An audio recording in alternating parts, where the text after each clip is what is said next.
Good evening, children. Today we continue our lesson, The Lighthouse. In our last class, we see Rajiv and his father visited to the lighthouse. Rajiv was very curious. He asked some questions to his father, Madhav. What is the use of lighthouse? We learn about how the lighthouses help and guide the sailors. Dear children, for my first video about this lesson, see the link given in the description box. And for the notification of my next videos, you have to click the subscribe button and like my videos. ಹಿಂದಿನ ತರಗತಿಯಲ್ಲಿ ರಾಜೀವ್ ಹಾಗೂ ಆತನ ತಂದೆ Madhav light ಹೌಸ್ಗೆ ಭೇಟಿ ನೀಡಿದರು. ರಾಜೀವ್ ತನ್ನ ತಂದೆ ಮಾಧವನ ಜೊತೆಯಲ್ಲಿ ಲೈಟ್ ಹೌಸನ್ನ ನೋಡೋದಕ್ಕೆ ಹೋಗಿದ್ದ. ರಾಜೀವ್ ತುಂಬಾ ಕುತೂಹಲದಿಂದ ತನ್ನ ತಂದೆಗೆ ಹಲವಾರು ಪ್ರಶ್ನೆಗಳನ್ನು ದೀಪಸ್ತಂಭವನ್ನ ಕುರಿತು ಕೇಳ್ತಾನೆ ಇರ್ತಾನೆ. ಈ ಲೈಟ್ ಹೌಸ್ಗಳು ಹೇಗೆ ಕಾರ್ಯನಿರ್ವಹಿಸ್ತವೆ, ಅವುಗಳ ಉಪಯೋಗ ಏನು ಎಂಬುದರ ಬಗ್ಗೆ ಎಲ್ಲ ನಾವು ನಮ್ಮ ಹಿಂದಿನ ತರಗತಿಯಲ್ಲಿ ತಿಳ್ಕೊಂಡ್ವಿ ಅಲ್ವಾ. ಇಂದು ನಾವು ಈ ಪಾಠವನ್ನ ಮುಂದುವರಿಸೋಣ. ಓಕೆ, ನಾವು we continue our lesson. Let's read the lesson. You listen carefully. You know, Rajiv, in those days, before lighthouses were built, sailors who got lost in the sea had no way of getting back to the land. They also had the danger of dashing against high rocks in the darkness in the sea or being unable to see which was the safe place to land. These lighthouses guided them safety. ತಂದೆ ಮಾಧವ್ ರಾಜೀವ್ನಿಗೆ ಹೇಳ್ತಾ ಇದ್ದಾರೆ, ರಾಜೀವ್, ನಿನಗೆ ಗೊತ್ತಿದೆಯಾ, ನಾವಿಕರು ಸಮುದ್ರದಲ್ಲಿ ಹೋದಾಗ ಕೆಲವೊಮ್ಮೆ ಭೂಮಿಗೆ ವಾಪಸ್ ಆಗೋದಿಕ್ಕೆ ದಾರಿನೇ ಗೊತ್ತಾಗದೆ ದಾರಿ ತಪ್ಪಿಡ್ತಾ ಇದ್ರು. ಅವಾಗ ಏನ್ ಮಾಡ್ತಾ ಇದ್ರು ಅವರು? ಮತ್ತೆ ಮುಂದೆ ನೋಡು, they also had the danger of the dashing against high rocks in the darkness in the sea or being unable to see which was a safe place to land. These lighthouses guided them to safety.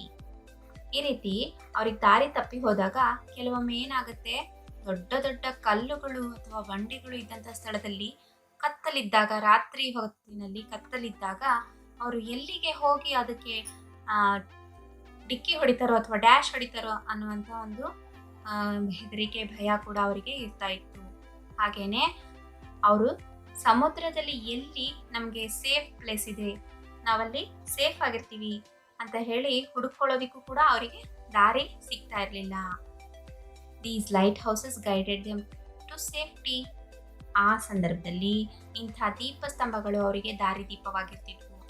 ಎಲ್ಲಿ ದೀಪಸ್ತಂಭಗಳನ್ನ ಇಟ್ಟಿರ್ತಿದ್ರು ಅಲ್ಲಿಂದ ಅವರಿಗೆ ಲೈಟ್ಗಳು ಬೆಳಕು ಕಾಣ್ತಾ ಇರ್ತಿತ್ತು.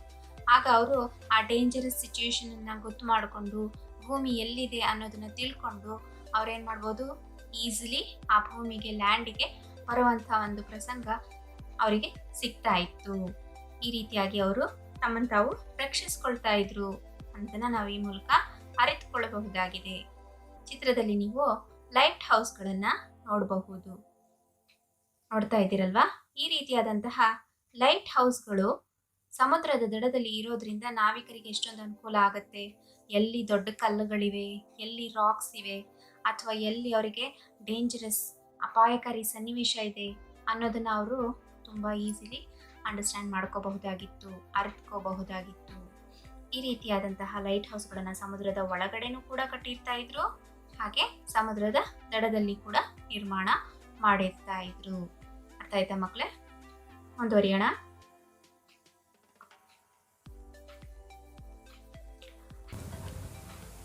Rajiv asked, Papa, when was the first lighthouse built? I don't know, my son, Madhav replied. But I believe that in the olden days, many fishermen were lost in the sea and were unable to return home. The people on the land were worried and yet helpless to guide them. Then a group of clever young men hit upon this idea. They collected a few huge logs and lots of dry branches and set fire to them. They were laughed at by elders, but they continued to keep the fire burning. In the early hours of the next morning, the fishermen sailed home.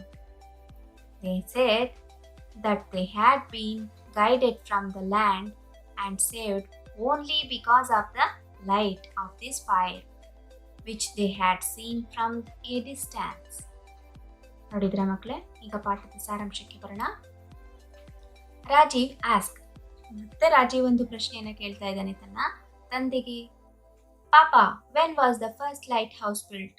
ಅಪ್ಪ, ಯಾವಾಗ ಈ first light house ಅನ್ನ ಕಟ್ಟಿದ್ದು ಅಂತ ಪ್ರಶ್ನೆ ಕೇಳ್ತಾನೆ.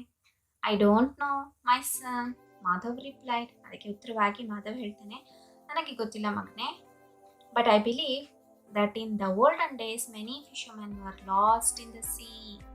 ಆದರೆ ನನಗೆ ಒಂದು ನಂಬಿಕೆ ಅಂತೂ ಖಂಡಿತ ಇದೆ, ಇದನ್ನು ಕಟ್ಟೋದಕ್ಕೂ ಮುಂಚೆ ಬಹಳಷ್ಟು ಜನ ಮೀನುಗಾರರು ಮೀನು ಹಿಡಿಯೋದಕ್ಕೆ ಅಂತ ಸಮುದ್ರದಲ್ಲಿ ಹೋಗಿ ಕಳೆದು ಹೋಗಿದ್ದಾರೆ ಅಥವಾ ದಾರಿ ತಪ್ಪಿದ್ದಾರೆ ಅಂತ ಹೇಳ್ತಾನೆ.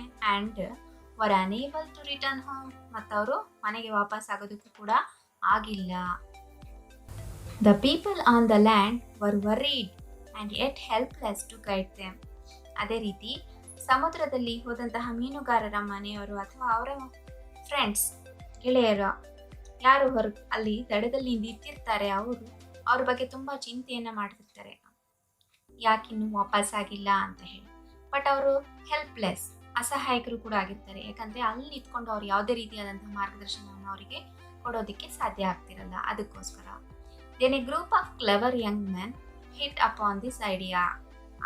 ಆ ಸಂದರ್ಭದಲ್ಲಿ ಬುದ್ಧಿವಂತ ಜನರ ಒಂದು ಗುಂಪು ಏನು, ಅವರಿಗೊಂದು ಐಡಿಯಾ ಹೊಳೆಯುತ್ತೆ, ಒಂದು ಉಪಾಯ ಹೊಳೆಯುತ್ತೆ. ಏನಪ್ಪ ಅದು? They collected a few huge logs. ಅವ್ರೇನು ಮಾಡ್ತಾರೆ, ದೊಡ್ಡ ದೊಡ್ಡ ಮರದ ದಿಮ್ಮಿಗಳನ್ನು ಒಂದು ಕಡೆ ತಗೊಂಡು ಬಂದು ಕಲೆ ಹಾಕ್ತಾರೆ.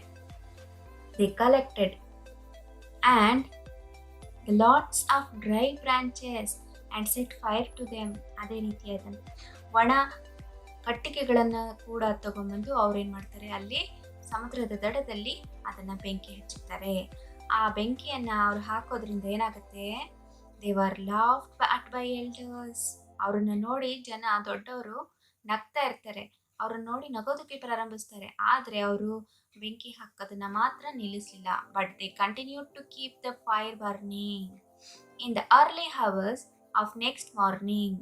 ಆಮೇಲೆ ಮುಂಜಾನೆ ಆ ದಿನದ ನೆಕ್ಸ್ಟ್ ಡೇ, ಮುಂದಿನ ದಿನ ನೆಕ್ಸ್ಟ್ ಡೇ ಮಾರ್ನಿಂಗಲ್ಲಿ the fisherman sailed home. ಆ ಮೀನುಗಾರರು ಮನೆಗೆ ವಾಪಸ್ ಆಗ್ತಾರೆ. ಮತ್ತೆ they said that they had been guided from the land and saved only because of the light of this fire. ಅವ್ರು ಹೇಗಪ್ಪ ಉಳಿದ್ರು ಅಂದರೆ, ಈ ಸಮುದ್ರದ ದಡದಲ್ಲಿ ಏನು ಬೆಂಕಿ ಕಾಣ್ತಾ ಇತ್ತೋ ಅದನ್ನು ನೋಡಿ ಅವರಿಗೆ ದಾರಿ ಗೊತ್ತಾಯಿತು. ಈ ಮೂಲಕ ಅವರು ಉಳಿದು ವಾಪಸ್ ಮನೆಗೆ ಬರಲಿಕ್ಕೆ ಸಾಧ್ಯ ಆಯಿತು ಅಂತ ಹೇಳಿ ಅವರು ಹೇಳ್ತಾರೆ. Which they had seen from A distance. ಆ ಬೆಂಕಿ ಅವರಿಗೆ ತುಂಬ ದೂರದಿಂದ ಕಾಣ್ತಾ ಇರುತ್ತೆ. ತುಂಬ ಜಾಸ್ತಿ ಮರದ ದಿಣ್ಣೆಗಳನ್ನು ಅವರು ಹಾಕಿಬಿಟ್ಟು ಬೆಂಕಿಯನ್ನು ಹಚ್ಚಿರೋದ್ರಿಂದ ಆ ದಗದಗಿಸುವ ಒಂದು ಬೆಳಕನ್ನು ಅವರು ದೂರದಿಂದನೇ ನೋಡಿಕೊಂಡು, ಇಲ್ಲಿ ಭೂಮಿ ಇದೆ, ನಾವು ಈ ಕಡೆನೇ ಹೋಗಬೇಕು, ಈ ದಾರಿಲೇ ಹೋಗಬೇಕು ಅಂತ ಹೇಳಿ ಅವರಿಗೆ ಗೊತ್ತಾದಾಗ ಅವ್ರು ಏನು ಮಾಡ್ತಾರೆ, ಆ ದಾರಿಯ ಮೂಲಕ ಬಂದು ತಮ್ಮ ಮನೆಯನ್ನು ತಲುಪ್ತಾರೆ. Okay children, understand? We continue our lesson. Rajeev exclaimed, how clever of the humans. Rajeev ತುಂಬ ಆಶ್ಚರ್ಯಚಕಿತನಾಗ್ತಾನೆ ಮತ್ತೆ ಹೇಳ್ತಾನೆ, how clever of the humans. ಈ ಹ್ಯೂಮನ್ಸ್ನ, ಮನುಷ್ಯರು ಎಷ್ಟೊಂದು ಬುದ್ಧಿವಂತರು ಅಲ್ವಾ ಅಪ್ಪ ಅಂತ ಹೇಳಿ ತನ್ನ ತಂದೆಗೆ ಹೇಳ್ತಾನೆ. ನೋಡಿ ಈ ವಾಕ್ಯವನ್ನು ನೋಡಿ, ರಾಜೀವ್ ಎಕ್ಸ್ಕ್ಲೇಮ್ಡ್, ಆಶ್ಚರ್ಯಚಕಿತನಾಗೋದು. ಯಾವಾಗಪ್ಪ ಅಂದರೆ, when Rajeev learn from his father about the invention of the lighthouse, he made the above statement to express his feeling of surprise. ತನ್ನ ತಂದೆಯಿಂದ ದೀಪಸ್ತಂಭದ ಆವಿಷ್ಕಾರದ ಬಗ್ಗೆ ತಿಳಿದ ನಂತರ ರಾಜೀವನಿಗೆ ಈ ಒಂದು ಆಶ್ಚರ್ಯಚಕಿತವಾದಂತಹ ಉದ್ಗಾರವನ್ನು ಅವನು ಹೇಳ್ತಾನೆ.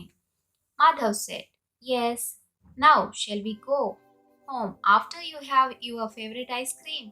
ತಂದೆ, ಈಗ ಮನೆಗೆ ಹೊರಡೋಣ ಅಂತ ಹೇಳೋದಕ್ಕೆ, ನಾವೀಗ ನಿನ್ನ ಇಷ್ಟವಾದಂಥ ಐಸ್ ಕ್ರೀಮನ್ನು ತಿಂದ ನಂತರ ಮನೆಗೆ ಹೋಗೋಣವಾ ಅಂತ ಹೇಳಿ ಪ್ರಶ್ನಿಸ್ತಾರೆ. ರಾಜೀವ್ ಸೇನ್, ಓ ಎಸ್ ಪಾಪಾ, ಥ್ಯಾಂಕ್ ಯು.